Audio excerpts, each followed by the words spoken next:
qu'il rate aussi, mais bon. Voilà, nous allons commencer par notre premier point. On va revenir sur la belle victoire des Lions de la Teranga. 3 buts à 0 hier. Coach Lamine Conté, quel était votre sentiment avant déjà le match, pendant le match et après le match? Il faut avouer que avant chaque match, à l'image peut-être de tous ceux qui ont fait les bancs de touche, il y a de petites appréhensions. Malgré toutes les précautions que l'on prend, les précautions d'usage, on a une petite appréhension avant le démarrage. Mais une fois que c'est parti maintenant, et on est libéré. Donc c'est cette appréhension-là que j'avais au départ. Seront-ils très concentrés? Y aura-t-il du sérieux? Feront-ils attention à aux gestes basiques, contrôle, passe, reçu? Et une fois c'est parti, on prend confiance parce que l'équipe était en train quand même de bien jouer et de bien d'être très appliqué sur ce qu'il faisait. Donc, avant le match, ce sentiment-là est vite évacué. Et pendant le match, nous avons progressivement pris conscience. Parce que malgré l'arrivée tardive du but, quand même, le sujet était dominé. Il y a eu des tentatives. Il n'y a pas eu beaucoup de réussite dans la première demi-heure. Mais les bons moments étaient saisis pour taper derrière les Botswanais. Et ils doivent rendre des honneurs à leur gardien de but qui a été très présent et qui a atténué le score qu'ils auraient dû prendre malgré peut-être des quelques ratés de nos attaquants ou de nos joueurs.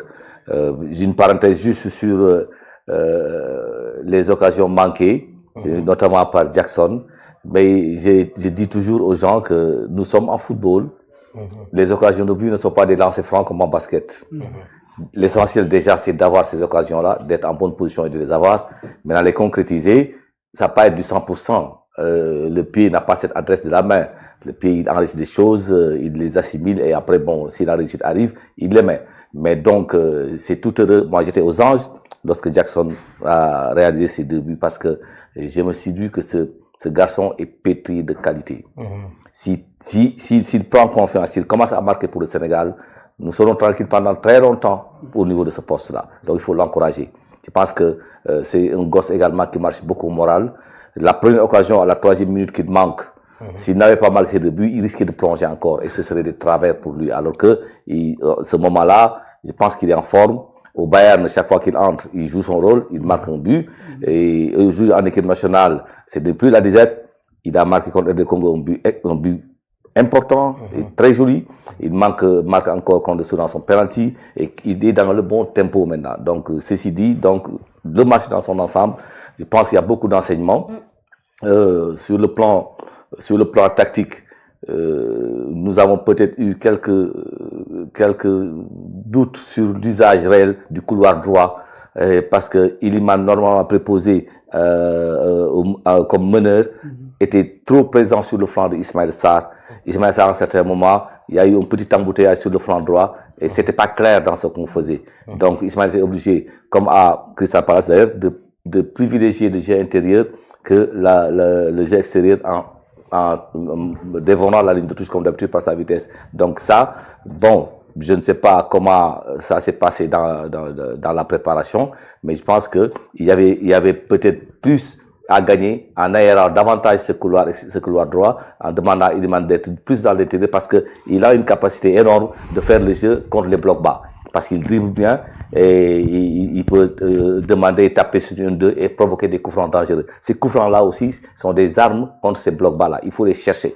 Il faut les chercher en densifiant le couloir central, en privilégiant un jeu intérieur et avec la qualité de jeu que nous avons. Normalement, toutes les défenses feront des fautes dans des zones critiques où le but est vraiment probable. Donc ça, je pense qu'en deuxième mi-temps, ils l'ont même corrigé et c'était mieux. C'était mieux. Donc, à part cet aspect-là, il faut que également nos défenseurs ne prennent pas la faute comme arme. Parce que souvent, dès qu'ils ont un titre, ils font la faute automatiquement. Alors là, tu as un arbitre sévère, il te met tout de suite un carton jaune et ton match est gâté. Parce que le deuxième carton jaune, c'est le rouge. Donc, ils avaient la possibilité de faire des prises à 2 sur les seuls Botswanais isolés en attaque et de ne pas faire de faute. Ça aussi, c'est pas parce qu'on a gagné qu'il faut pas relever ces éléments-là. C'est important de les relever. Ensuite, sur le flanc gauche, vraiment le jeu a été bien mené. Sadio a joué très intelligent. Il a beaucoup libéré l'espace pour Jacobs, qui en a profité pour faire également hier, contrairement à ce qu'il faisait, des centres mieux ajustés dans les bonnes zones et en ciblant parfois même un partenaire. Donc ça, c'est des points très forts. Et on a vu que nous avons marqué des buts sur des phases, sur des séquences, les meilleures séquences de jeu. C'est-à-dire que jouer vite et précis sans garder le ballon. Et ça a abouti à des buts. C'est comme ça, avec ces équipes-là. Le contrôle de trop te retarde. Exactement. La course de trop, le crochet de trop te retarde. Et chaque fois qu'on a marqué de but, c'était sur des séquences vraiment huilées. L'enchaînement, c'est une arme fatale contre les défenses. Et ça, on l'a également réussi. Le second aspect, c'est sur la deuxième mi-temps qu'il faut relever. Et ça, bon, c'est juste des suggestions, mais c'est pas des critiques en vérité. Parce que nous avions en face du Sénégal une équipe du Botswana qui avait vraiment beaucoup de limites et de faiblesses. Exactement. Et à mon sens, on aurait dû, dès l'entame de la seconde mi-temps, prendre tous les autres côtés et faire le bon score qu'il fallait. Parce que la nouvelle formule avait les meilleurs troisièmes. Si tu gagnes avec un score fleuve, quelle que soit la suite, tu seras parmi les meilleurs troisièmes. Exactement. Et ça, c'était important de le faire. Parce que moi, je n'ai pas compris, par exemple, qu'on garde Ghana épaté dans l'équipe face au Botswana. On n'avait pas besoin de sentinelles, de relayeurs sentinelles en même temps durant ce match-là. J'aurais dû en profiter peut-être. Même la sortie d'Iliman Ndiaye. Bon, c'est un gosse qui était le dépositaire du jeu de l'équipe en attaque. Coach, il y en a beaucoup qui n'ont pas été d'accord avec cette sortie d'Iliman Ndiaye, qu'on pensait qu'il pouvait apporter encore mieux, surtout face à une défense, face à un bloc bas. Absolument. Moi, je pense que si on avait la chance d'avoir Ibrahim Mbaye en même temps pendant un moment, il y aurait encore beaucoup de choses à faire. Exactement, beaucoup de choses. D'ailleurs, moi, on parlait avant la CAN du statut de favori de l'équipe nationale et quand on a regardé tout à l'heure la revue de presse, presque tous les journaux ont titré pareil. Mon cher Lamine, est-ce qu'on a confirmé ce statut de favori? On l'a confirmé, c'était normal, le Sénégal était très attendu pour gagner son premier match face au Botswana.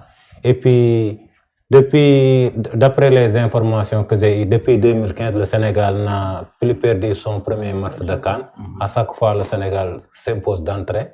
Hier, quand même, j'ai salué la belle prestation des Lions. Ils ont mis le pied sur l'accélérateur dès le début de la rencontre en exerçant un pressing haut.